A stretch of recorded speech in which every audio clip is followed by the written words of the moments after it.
SK Genius, myself Alka and welcome to our excellence family. चलिए friend, start करते हैं हमारी आज की वीडियो, जिसमें हम जानेंगे उपभोक्ता संतुलन का अर्थ, इसकी शर्तें और उपभोक्ता संतुलन की स्थितियों के बारे में कि उपभोक्ता कब संतुलन में होता है, एक वस्तु के उपभोग करने में या एक से अधिक वस्तु का उपभोग करने में। ठीक है, तो सबसे पहले इसका अर्थ जानते हैं। तो अर्थ में लिखा है यहाँ कि संतुलन का आशय उस दशा से है जिसमें कोई परिवर्तन या विराम न हो, मतलब कि जो हम चाहते हैं वो हमें मिल जाए, ना अधिक ना कम, बराबर होना चाहिए। फिर आगे बोला कि एक उपभोक्ता उस समय संतुलन में होता है जब वह अपनी आय बाजार कीमतों पर इस प्रकार खर्च करता है कि उसे अधिकतम संतुष्टि प्राप्त हो। कहने का मतलब है कि उपभोक्ता जब अपने पैसों से, है ना, बाजार कीमतों पर कोई भी चीज को खरीदता है, बाजार कीमतों का मतलब है कि बाजार में जो कीमत है उसी कीमत पर वस्तु को खरीदेगा।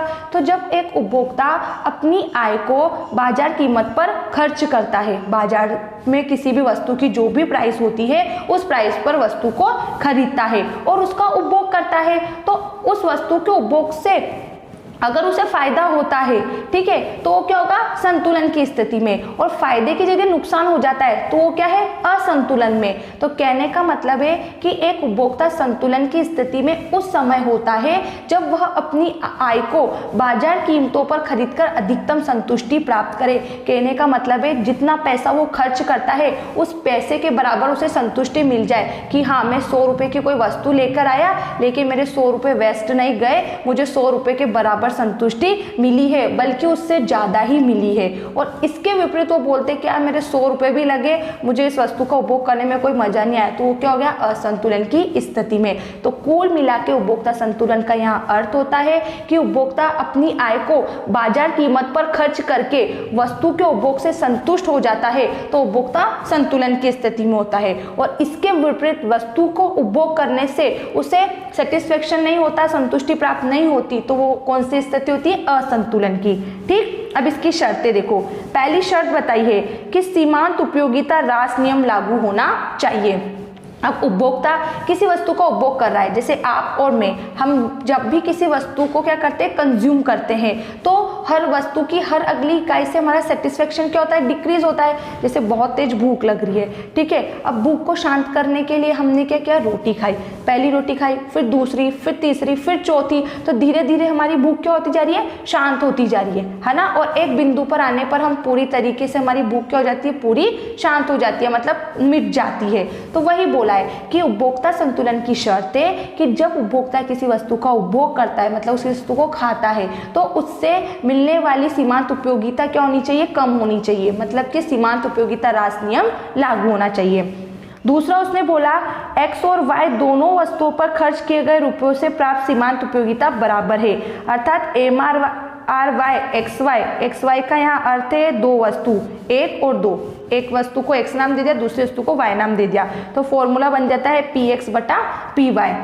यहाँ बोल रहा है कि उपभोक्ता के पास जैसे यहाँ पे मान लेते हैं 10 रुपये है, अब उस 10 रुपये को वो एप्पल पर खर्च करे या मैंगो पर खर्च करे, दोनों या फिर दोनों पर ही खर्च करे, और दोनों की ही कितनी क्वांटिटी का यूज़ करे वो, जैसे कि एप्पल की 4 यूनिट्स को कंज्यूम करे और मैंगो की 5 यूनिट को कंज्यूम करे, तो इन दोनों ही वस्तुओं पर खर्च किए गए रुपयों से उसे बराबर की संतुष्टि प्राप्त होनी चाहिए। अगर 4 एप्पल खा रहा है तो भी 50% संतुष्ट होना चाहिए, और 5 मैंगो खा रहा है तो भी 50% संतुष्ट होना चाहिए। ठीक है, एंड लास्ट है इसमें, संतुलन की दशा में उपभोक्ता का उदासीनता वक्र कीमत रेखा को स्पष्ट करेगा। ठीक है, संतुलन की दशा में उपभोक्ता का उदासीनता वक्र कीमत रेखा को स्पष्ट करेगा, मतलब ये बताएगा, कीमत रेखा को स्पष्ट करने का मतलब है कि जितना उसने खर्च किया उतना ही उसे संतुष्टि मिली। अगर उसकी संतुष्टि कीमत रेखा को स्पष्ट नहीं करती है तो इसका मतलब ये है कि वो संतुलन की स्थिति में नहीं है। ये 3 शर्तें हो गई। अब हम पढ़ेंगे इनकी स्थितियों के बारे में।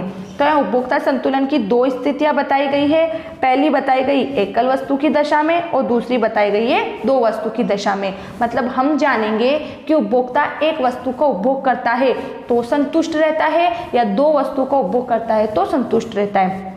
तो पहले हम पढ़ेंगे एकल वस्तु की दशा में।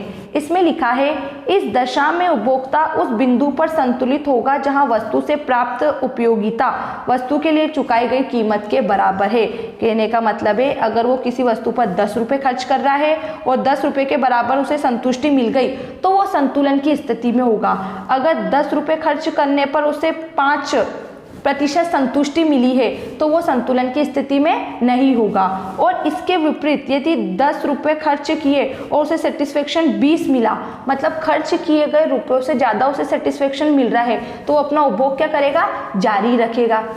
ठीक है, तो यहाँ पर भी असंतुलन की स्थिति में है, या फिर उसको सेटिस्फेक्शन ज़्यादा मिल रहा है और यहाँ पर भी असंतुलन की स्थिति में है। वो एक स्थिति तो ये है कि 10 रुपये खर्च कर रहा है और 20% संतुष्टि मिल रही है, मतलब वो उपभोग जारी रखेगा, उसे अधिकतम संतुष्टि मिल रही है। ठीक है, जबकि संतुष्टि का स्तर बताया गया है जितना पैसा खर्च कर रहा है उतनी उसे संतुष्टि मिलनी चाहिए। संतुष्टि का स्तर ये वाला बिल्कुल सही है।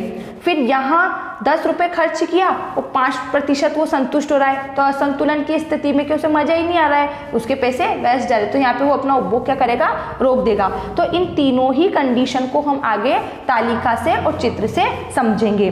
तो पहले यहाँ संतुलन की शर्त का फॉर्मूला देख लो, ये होता है MUX बराबर PX। MUX का मतलब है यहाँ पे मार्जिनल यूटिलिटी और PX का मतलब होता है वस्तु की कीमत, के जितना पैसा चुका रहा है किसी वस्तु के लिए उतनी उससे मार्जिनल यूटिलिटी मिलनी चाहिए, सीमांत उपयोगिता प्राप्त होनी चाहिए। 10 रुपये खर्च किए तो 10 रुपये के बराबर मार्जिनल यूटिलिटी मतलब संतुष्टि प्राप्त होनी चाहिए। ठीक, तो MUX का यहाँ पे बता दिया उसने वस्तु की सीमांत उपयोगिता, PX बता दिया वस्तु के लिए चुकाई गई कीमत। या फिर आप इसको ऐसे भी लिख सकते हो, ये MUM का यहाँ पे मतलब है मुद्रा की सीमांत उपयोगिता, मनी ऑफ मार्जिनल यूटिलिटी, कि आप जितना पैसा चुकाते हो उस पैसे के बराबर आपको क्या प्राप्त होनी चाहिए, मार्जिनल यूटिलिटी, सीमांत उपयोगिता, जिसे ज्ञात करने का फॉर्मूला है MUX बटा PX। मतलब कि आगे हम एक तालिका में इस MUX बटा PX से MUM ज्ञात करेंगे। मतलब कि 10 रुपये खर्च किए तो 10 रुपये के बराबर हमें संतुष्टि मिलेगी या नहीं मिलेगी और किस तरीके से मिलेगी, उसे हमको इस फॉर्मूले से याद करना है। तो आगे हमको यहाँ पर पहले कुछ मान्यता पढ़नी है कि उपभोक्ता संतुलन की क्या मान्यता है, किस आधार पर आप एक उपभोक्ता के सेटिस्फेक्शन को जज करोगे कि हाँ वाकई में ये संतुलन की स्थिति में है या नहीं है। तो सबसे पहले हमें उपभोक्ता के बारे में देखना होगा कि उपभोक्ता कैसा है। उपभोक्ता विवेकशील होना चाहिए, मतलब कि समझदार होना चाहिए, तभी हम पता लगाएंगे कि हाँ ये संतुलन की स्थिति में है या नहीं है। अगर वो मादक पदार्थों का सेवन करता है, जैसे शराब का सेवन करता है, तो उसमें क्या होता है, जैसा एक गिलास पिया फिर दूसरा फिर तीसरा, तो हर गिलास से या हर प्याले से क्या होता है, उसका सेटिस्फेक्शन डिक्रीज की जगह क्या होता है, इंक्रीज होता है। हम देखते हैं बहुत से व्यक्ति को जिनका सेटिस्फेक्शन मादक पदार्थों के संबंध में अधिक से अधिक सेवन करने पर बढ़ता जाता है, ना कि कम होता है। तो जब आप उपभोक्ता के संतुलन की स्थिति को देखना चाहते हो तो इसके लिए आपको एक विवेकशील बुद्धि वाला व्यक्ति होना चाहिए जो स्वस्थ मस्तिष्क का हो, वो मादक पदार्थों का सेवन करने वाला नहीं होना चाहिए। फिर दूसरा, उपभोग का समय एक होना चाहिए। आप किसी वस्तु का उपभोग कर रहे हो तो आपको एक ही बैठक पर उस वस्तु का उपभोग करना होगा। जैसे आप खाना खा रहे हो तो आपको एक साथ ही खाना खाना है, ऐसा नहीं आपने 2 रोटी खा लिए फिर आप आधे घंटे बाद फिर 2 रोटी खाते हो, तो उससे आपका सेटिस्फेक्शन कैसे हम मेजर करेंगे। आपका सेटिस्फेक्शन इंक्रीज होना चाहिए, आपकी संतुष्टि घटनी चाहिए। तो संतुष्टि तब घटेगी जब आप अगर 5 रोटी खाते हो तो 5 ही रोटी आपको एक बैठक पर बैठकर खानी है, एक साथ खानी है। अगर आप 2 खा रहे हो, 2 आधे घंटे बाद खा रहे हो तो आधे घंटे बाद आपको भूख लगेगी, तो पहली और दूसरी रोटी से तो इंक्रीज हो गई, फिर आधे घंटे बाद आपने रोटी खाई है तो फिर वापस से क्या हो गया, उपयोगिता तो क्या होगी, बढ़ जाएगी, जबकि उपयोगिता क्या होनी चाहिए, कम होनी चाहिए। फिर अगला है उपभोक्ता की आय एक समान होनी चाहिए। मतलब आप किसी वस्तु पर 100 रुपये खर्च कर रहे हो, है ना, तो फिर अगर आपकी इनकम क्या हो गई, बढ़ गई, जैसे 500 रुपये आपके पास आ गए, तो आप क्या करोगे, वस्तु का और अधिक उपभोग करोगे। तो अधिक उपभोग करने से क्या होगा, अधिक संतुष्टि मिल रही है। तो यहाँ पे उपभोक्ता की आय एक समान होनी चाहिए। आय बढ़ी तो उपभोग भी बढ़ेगा। पहले एक वस्तु को कंज्यूम कर रहा था, अब 2 या 3 वस्तु को कंज्यूम करने लगेगा और सब वस्तु से अलग अलग सेटिस्फेक्शन मिलता है। ठीक है, फिर अगला, मुद्रा की सीमांत उपयोगिता स्थिर होनी चाहिए। कहने का मतलब है कि यहाँ पे 10 रुपये आप खर्च कर रहे हो तो 10 रुपये ही रहना चाहिए, इस 10 रुपये के बराबर ही आपको संतुष्टि मिलनी चाहिए। फिर है वस्तु की कीमत समान होनी चाहिए। वही बात आ गई कि मुद्रा की सीमांत उपयोगिता, जैसे कि 1 रुपये को खर्च करने पर 1 यूटिल हमें मिलती है, मार्जिनल यूटिलिटी, और हमारी कीमत 10 है। तो 1 रुपये को खर्च करने पर 1 यूटिल हमें मिल रही है, तो 10 वस्तु के लिए कितने रुपए लेने पड़ेंगे? 10। तो बोल रहा है कि वस्तु की कीमत स्थिर रहनी चाहिए सभी इकाइयों पर। और अगला है यहाँ पर सीमांत उपयोगिता राशि नियम लागू होना चाहिए कि वस्तु की हर अगली इकाई से उपयोगिता में कमी आनी चाहिए। तो अब यहाँ पर तालिका देखो, यहाँ एक तालिका में हम कितनी इकाइयों को ले रहे हैं? 1 से लेके हमने 6 इकाइयाँ ली है, ठीक है। यहाँ पर सबसे पहले इंपॉर्टेंट बात ये देख लो कि 1 रुपये को खर्च करने पर 1 रुपये के बराबर हमें मार्जिनल यूटिलिटी प्राप्त हो रही है। तो यहाँ पर हम क्या कर रहे हैं? 10 रुपये ले रहे हैं, ठीक है। 1 रुपये के बराबर 1 मार्जिनल यूटिलिटी, तो यहाँ पे हमने 10 रुपये ले ले। अब वो 1 इकाई का उपभोग करेगा तो भी 10 रुपये खर्च करना, फिर दूसरी इकाई का उपभोग कर रहा है तो भी 10, तीसरी, चौथी सब इकाइयों पर प्राइस क्या रहेगी हमारी? फिक्स, क्योंकि हमने ऊपर मान्यता में पढ़ लिया कि कीमत स्थिर होनी चाहिए, कीमत नहीं बदलनी चाहिए। तो यहाँ पे सभी इकाइयों पे हमारी कीमत कितनी है? 10 है, ठीक। अब मार्जिनल यूटिलिटी आप यहाँ पर आपके मर्जी से ले सकते हो। जैसे पहली इकाई का उपभोग करने पर आपको 20% संतुष्टि मिली, अब दूसरी इकाई का आपने उपभोग किया तो आपकी उपयोगिता क्या हो गई? कम हो गई, क्योंकि हमें मालूम था मार्जिनल यूटिलिटी सीमांत उपयोगिता क्या होती है? घटती होनी चाहिए, कम होनी चाहिए। तो यहाँ पे फिर 16 हो जाती है, फिर तीसरी इकाई पर 10, फिर चौथी इकाई पर 4, और पांचवी इकाई पर 0, और छठी इकाई पर -6। आपको मालूम है तो हमने सीमांत उपयोगिता के 3 रूप पढ़े थे, धनात्मक, शून्यात्मक, ऋणात्मक। तो पहली से चौथी इकाई तक तो यहाँ पे धनात्मक रूप हो जाता है, पांचवी इकाई पर शून्यात्मक और छठी इकाई पर ऋणात्मक। अब हमें देखना है मार्जिनल यूटिलिटी। मैंने आपको बोला था कि आगे हम किस तरीके से निकालेंगे? MUX बटा PX, मतलब मुद्रा की सीमांत उपयोगिता। MUM कैसे निकालेंगे?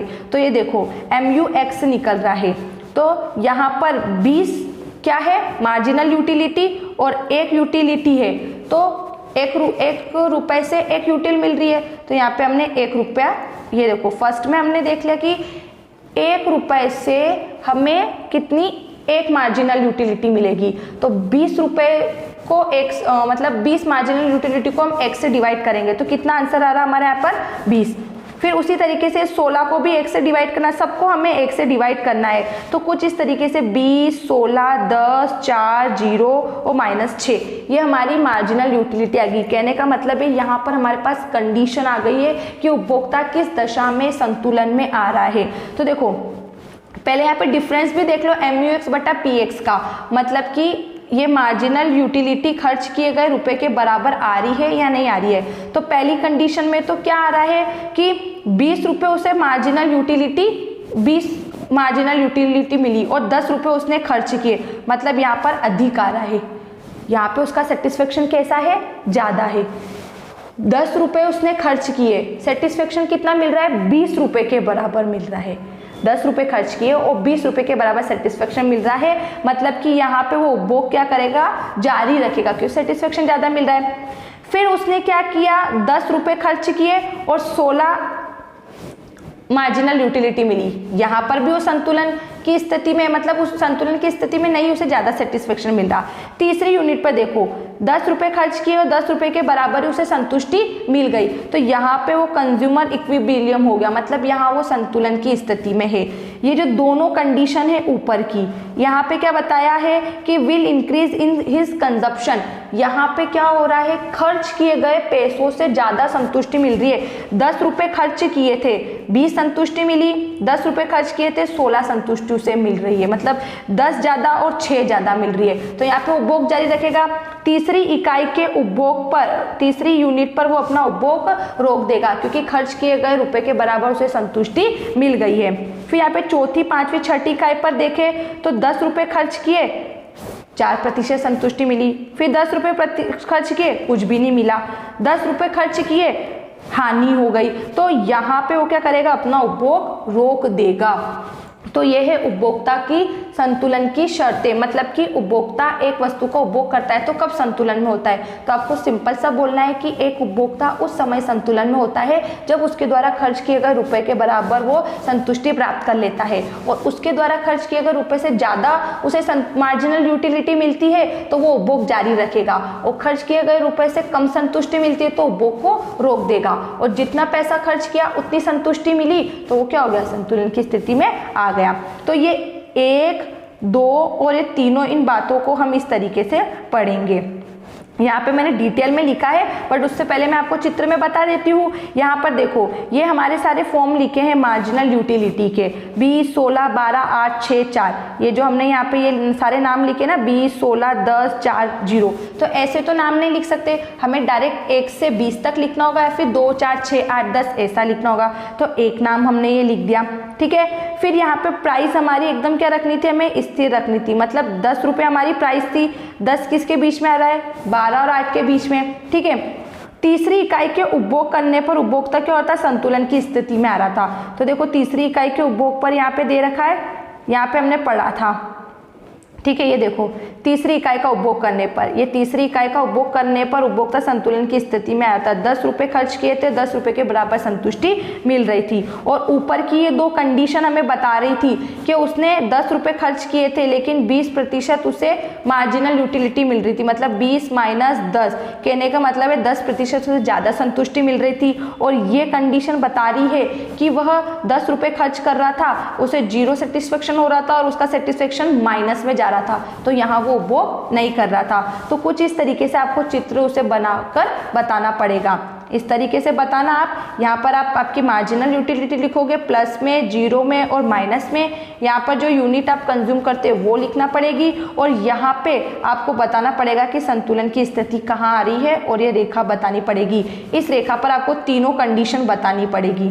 फर्स्ट कंडीशन वह कि जितना खर्च किया उससे ज़्यादा संतुष्टि मिल रही है। सेकंड कंडीशन वो जितना खर्च किया उसके बराबर संतुष्टि मिली है। और थर्ड कंडीशन वो कि जितना पैसा खर्च कर रहा है उससे कम संतुष्टि उसे मिल रही है, ठीक। तो अब इस चित्र का स्पष्टीकरण देखो।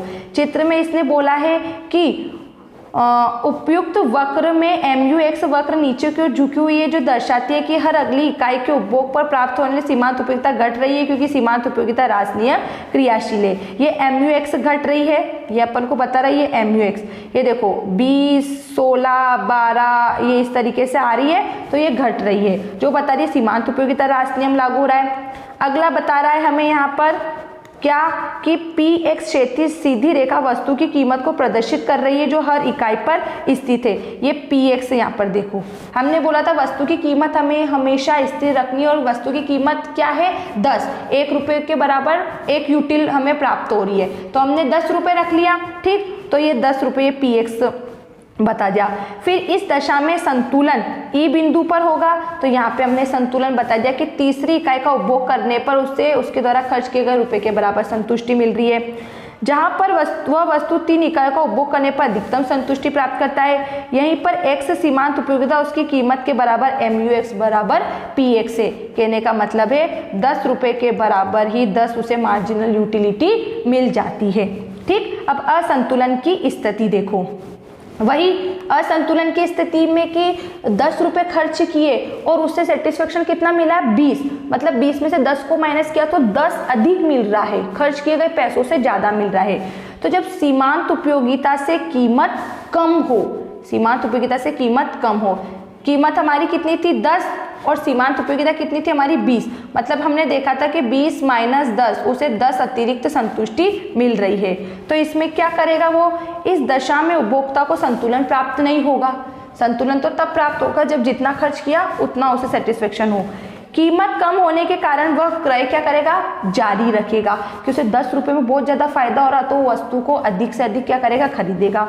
इस स्थिति में उपयोगिता राशि नियम क्रियाशील होगा, जिससे सीमांत उपयोगिता क्या होगी, घटेगी। यह क्रम तब तक चलेगा जब तक MUX बराबर PX होगा, क्योंकि इसी स्थिति में उपभोक्ता संतुलित होगा।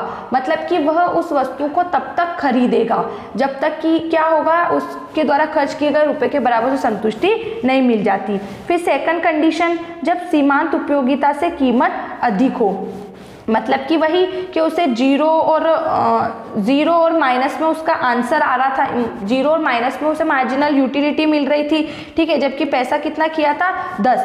तो इस कंडीशन में वो क्या करेगा, इस दशा में उपभोक्ता को संतुलन प्राप्त नहीं होगा, वो अपना उपभोग क्या करेगा, रोक देगा। कीमत ज़्यादा होने के कारण वह क्रय में क्या कर देगा, कमी कर देगा, कि उसे पैसा खर्च कर रहा है लेकिन उससे वस्तु से सेटिस्फेक्शन नहीं मिल रहा है, तो खर्च को कम कर देगा। इस स्थिति में उपभोक्ता को क्या होगा, अधिक लाभ होगा। ठीक है, तो आइए समझ में असंतुलन की स्थिति आ गई। अब संतुलन की स्थिति देख लास्ट पढ़ लेते हैं। अतः यह क्रम तब तक चलेगा जब तक MUX PX होगा, क्योंकि इस स्थिति में उपभोक्ता संतुलित होगा। तो वो क्या कर रहा है यहाँ पर कि कीमत ज़्यादा होने के कारण क्रय में कमी कर देगा, इस स्थिति में उपभोक्ता को अधिक लाभ होगा। क्यों अधिक लाभ होगा, क्योंकि वो क्या करेगा, खर्च करना ही बंद कर देगा, अपनी इनकम को खर्च करना ही बंद कर देगा, तो उससे नुकसान कहाँ से होगा, उसे फायदा ही हो रहा है। और वो क्या करेगा, इस क्रम को तब तक जारी रखेगा जब तक, मतलब जब तक वो क्या नहीं करेगा, खरीदारी नहीं करेगा, शुरू नहीं करेगा, जब तक उसके द्वारा खर्च किए गए पैसों के बराबर उसे संतुष्टि ना मिल जाए या वस्तु उस कीमत की ना हो जाए उसके पैसे के बराबर। ठीक है फ्रेंड्स, और संतुलन की स्थिति तो हमने पढ़ ली, खर्च किए गए रुपए के बराबर संतुष्टि मिल जाती है। अब हम पढ़ेंगे दो वस्तु की दशा में। इसमें लिखा है, इस दशा में उपभोक्ता उस बिंदु पर संतुलित होगा जहां दोनों वस्तु से प्राप्त सीमांत उपयोगिता दोनों वस्तु पर खर्च किए गए रुपए के बराबर हो। इसे सम सीमांत उपयोगिता नियम भी कहा जाता है। ये बोल रहा है, दो वस्तु की कंडीशन में उपभोक्ता तब संतुलन में होता है जब दोनों वस्तु पर खर्च किए गए, जब दोनों ही वस्तु पर खर्च की गई प्रति रुपए के बराबर हो सीमांत उपयोगिता।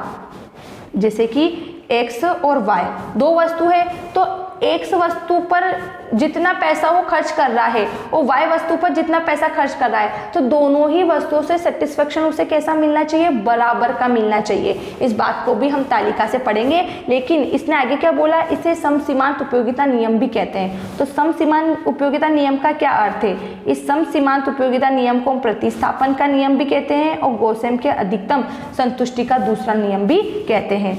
तो लिखा है, सम सीमांत उपयोगिता नियम यह दर्शाता है कि उपभोक्ता को संतुलन की प्राप्ति तब होगी जब उसके द्वारा खर्च की गई आय से उसे बराबर की संतुष्टि प्राप्त होगी, चाहे वह X वस्तु पर खर्च करे या Y वस्तु पर खर्च करे। यह नियम उपभोक्ता को अधिकतम संतुष्टि प्राप्त करने के लिए सहायक होता है कि उपभोक्ता एक से अधिक वस्तुओं पर अपनी आय किस प्रकार खर्च करे, कुल मिलाकर उसे अधिकतम संतुष्टि प्राप्त हो सके। सम सीमांत उपयोगिता का नियम ही प्रतिस्थापन का नियम कहलाता है। इसे गॉसेन का अधिकतम संतुष्टि का दूसरा नियम भी कहा जाता है। आ रहा है समझ में? अगर फिर भी कंफ्यूजन है तो आप कंटिन्यू देखो इस वीडियो को, जिसमें आपको समझ आएगा, क्योंकि आगे टेबल से, इकोनॉमिक्स है ही ऐसी चीज जिसमें हम प्रैक्टिकल से ही हर एक बात को बता सकते हैं। तो आगे हम एक टेबल पढ़ेंगे, उस टेबल से आपको समझ में आएगा कि दोनों ही वस्तुओं का उपभोग करने से कैसे उपभोक्ता संतुष्टि की स्थिति में आ रहा है। ठीक है, तो सबसे पहले तो संतुलन की शर्त देख लो। जैसे हमने उपभोक्ता की शर्तें देखी थी, इसमें बोल रहा है, अपन को फॉर्मूला बता रहा है MUX बटे PY MUY बटे PY, मतलब दो वस्तुएं ली है उसने यहाँ पर। ठीक है, फिर आगे बोल रहा है MUX का मतलब है X वस्तु से प्राप्त सीमांत उपयोगिता, MUY का मतलब है Y वस्तु से प्राप्त सीमांत उपयोगिता। PX X वस्तु की कीमत, PY Y वस्तु की कीमत। मतलब कि आगे हमको बता दिया जाएगा कि एक उपभोक्ता के पास जैसे 500 रुपये है, ठीक है, अब 500 रुपये को वो दो वस्तुओं पर खर्च करता है, तो दोनों ही वस्तुओं से उसे अगर बराबर की संतुष्टि मिलेगी तो वह संतुलन की स्थिति में होगा। और इसके विपरीत यदि वह दोनों ही वस्तुओं पर अपनी आय को खर्च करता है ना, और उसे संतुष्टि नहीं मिलती, तो वह असंतुलन की स्थिति में होगा। सबसे पहले मान्यता पढ़ लो कि दो वस्तु का जब उपभोक्ता उपभोग करता है तो उसकी कंडीशन कैसी होनी चाहिए, वही कंडीशन होनी चाहिए जो एक वस्तु को उपभोग में थी, कि उपभोक्ता विवेकशील होना चाहिए, उपभोग का समय एक होना चाहिए, उपभोक्ता की आय समान होनी चाहिए, कीमत समान होनी चाहिए, मुद्रा की सीमांत उपयोगिता भी स्थिर होनी चाहिए। कीमत समान होनी चाहिए मतलब जितना पैसा खर्च कर रहा है वही उसकी आय होनी चाहिए लास्ट तक। सीमांत उपयोगिता रास नियम लागू होना, हर अगली इकाई से उपयोगिता में कमी आनी चाहिए, और सम सीमांत उपयोगिता नियम लागू होना चाहिए, मतलब दोनों ही वस्तु के उपभोग से संतुष्टि बराबर उसकी होनी चाहिए। ठीक है, अब यहाँ पर इस तालिका से आपको बहुत अच्छे से समझ में आ जाएगा कि मान लीजिए एक उपभोक्ता की आय कितनी रुपए बताई गई है, यहाँ पर 5 रुपए। एक्स वस्तु की कीमत भी 1 रुपये है और वाई वस्तु की कीमत भी 1 रुपये है। एक उपभोक्ता की आय यहाँ पर 5 रुपये है और 2 वस्तुओं को खरीदता है जिसमें दोनों ही वस्तु की कीमत 1-1 रुपये रखी गई है। अब हम देखेंगे कि उपभोक्ता किस वस्तु की ज़्यादा मात्रा को खरीदता है, किसकी कम को खरीदता है। तो उसने बोला कि वो क्या कर रहा है, एक्स वस्तु की 20 इकाइयों को खरीद रहा है और वाई वस्तु की 16 इकाइयों को खरीद रहा है। ठीक है, तो यहाँ पे हमें इस टेबल में ये देखना है कि उपभोक्ता कौन से स्तर पर संतुलन की स्थिति में है। इस टेबल में हमें ये देखना है कि उपभोक्ता किस स्तर पर संतुलन की स्थिति में है। तो यहाँ हम देख रहे हैं कि वाई वस्तु की 12 इकाई खरीदने पर और एक्स वस्तु की 12 इकाई खरीदने पर वो संतुष्ट है, मतलब एक कंडीशन तो ये निकल के आ रही है। ठीक है, तो यहाँ पर हम देखेंगे कि उपभोक्ता संतुलन में है या नहीं। एक और कंडीशन देखो, संतुलन में कब आ रहा है, जब वाई वस्तु की 5 इकाइयों को खरीदता है और यहाँ पर भी एक्स वस्तु की 5 इकाइयों को खरीदता है, जब वो संतुलन की कंडीशन में है। तो अब इन दोनों को देखेंगे। वाई वस्तु 12 इकाइयों को खरीदता है, 12 इकाई किसके सामने आ रही है, 2 के सामने। ठीक है, तो y और x दोनों की कीमत क्या है, 1-1 रुपये, यहाँ पर 2 हो गया।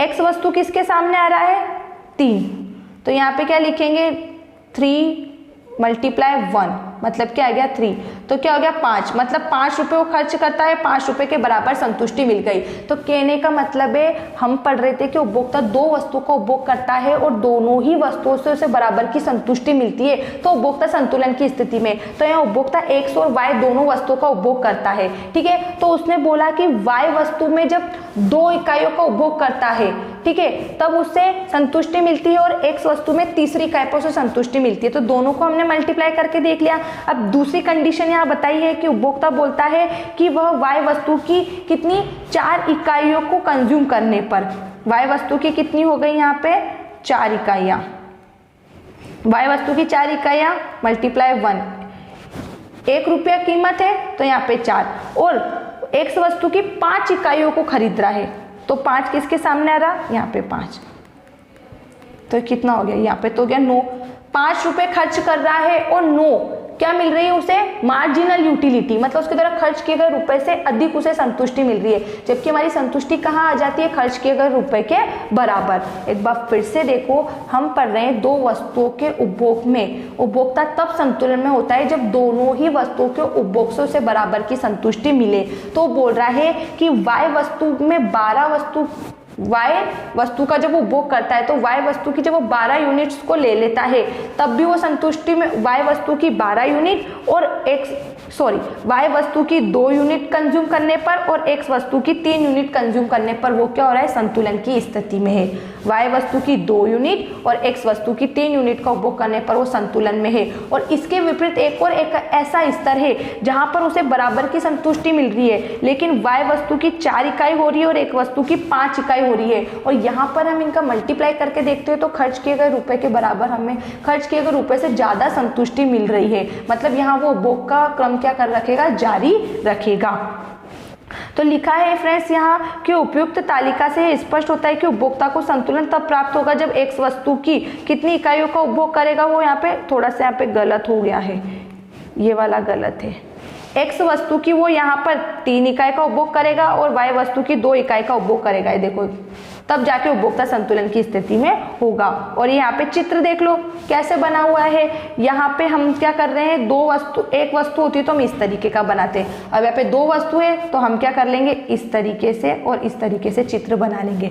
ऐसे बन रहा है, ये वाला देखो, ये ऐसे बन रहा है और एक ये ऐसे बन रहा है, एक्स वस्तु का और वाई वस्तु का।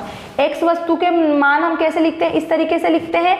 जब एक अकेला बनता है तो ऐसे मान लिखते हैं और एक और बन रहा है तो इसके मान इधर से लिख देंगे। ठीक है, तो देखो ये एक्स वस्तु के सारी यूनिट लिख दिए, 0 1 2 3 4 5, और वाई वस्तु का इस तरफ से लिख दिया क्योंकि इस तरीके से हमारा चित्र बन रहा है। तो 0 1 2 3 4 5। तो अब आगे जो हमने जो टेबल पढ़ी थी 20 16 12 एक्स वस्तु की पढ़ी थी, और यहाँ पे भी 20 16 12 हमें दोनों जगह सेम सेम लिखना होगा, क्योंकि ये देखो एक जगह में x वस्तु के मान लिखने हैं, एक जगह में y वस्तु के मान लिखने हैं, किंतु हम 20, 14, 12, 7, 5 ऐसे नहीं लिख सकते, 16, 12, 8, 5, 3 ऐसे नहीं लिख सकते, हमें एक मान लेना पड़ेगा। तो 5, 10, 15, 20 या 2, 4, 6, 8, 10 या 1 से 10 तक, 1 से 20 तक ऐसा लिखना पड़ेगा। तो इन दोनों को देखते हुए हमने क्या कर दिया, 4, 8, 12, 16, 20 का गैपिंग ले लिया, जिसमें कम से कम और अधिक से अधिकतम दोनों संख्या आ गई है। तो बस फिर इस तरीके से इसने मेजर कर दिया है कि एक वस्तु का उपभोग करने पर उसे x वस्तु पर कितना सेटिस्फेक्शन हो रहा है, 2 पर कितना हो रहा है, 3 पर कितना हो रहा है, इस तरीके से इसने मान रख दिया। जैसे एग्जांपल बता देती हूँ, x वस्तु का अगर हम बनाएंगे तो पहली यूनिट पे कितना है 20, ठीक है। तो पहली यूनिट पे x वस्तु का बन रहा है, ये MUX बना, तो कितना है 20, ये 20 बना दिया। फिर जब वो दूसरी इकाई का उपभोग करता है तो उसे कितना मिल रहा है यहाँ पर, ये देखो इस तरीके से क्या आ रहा है यहाँ पे 14, तो 14 किसके ऊपर आएगा, 16 से थोड़ा सा नीचे आ जाएगा 15 और ये 14, तो यहाँ पे ये 14। तो कुछ इस तरीके से इसने मान रखे MUX की रेखा निकाल दी और यहाँ पे इधर की तरफ से मान लेके MUY का क्या पहला 16 है, तो ये देखो 16, ये 16 आ गया, किस यूनिट पे आ गया, ये पहली यूनिट पे ये 16 आ गया। तो ये 16 फिर बाकी के सारे मान रख के हमारी ऐसी रेखा आ गई। और यहाँ पर देखो हमने पढ़ा था y की 3 यूनिट होगी और x की कितनी होगी, सॉरी y की यहाँ x की 3 यूनिट और y की 2, ये वाले मान x के हैं। तो y की 3 यूनिट का उपभोग करने पर, x की 3 यूनिट का उपभोग करने पर, y की 2 यूनिट का उपभोग करने पर वो संतुलन की स्थिति में यहाँ पर आ गया। हमने पढ़ा था ना 3 × 1 3 और 2 × 1, मतलब कि ये क्या था, x की 3 इकाई का उपभोग करने पर और y की 2 इकाई का उपभोग करने पर। तो यहाँ पे इस तरीके से खर्च किए गए रुपए के बराबर संतुष्टि प्राप्त हो गई थी। तो कुछ इस तरीके से आपको इसको समझना होगा, ये इतना आसान नहीं है, आपको 1 से 2 बार इसे समझना होगा। और फिर भी किसी प्रकार का डाउट लगता है तो उसे कमेंट्स बॉक्स में लिखकर दूर करना है। ठीक है friends, thanks for watching this video, bye bye.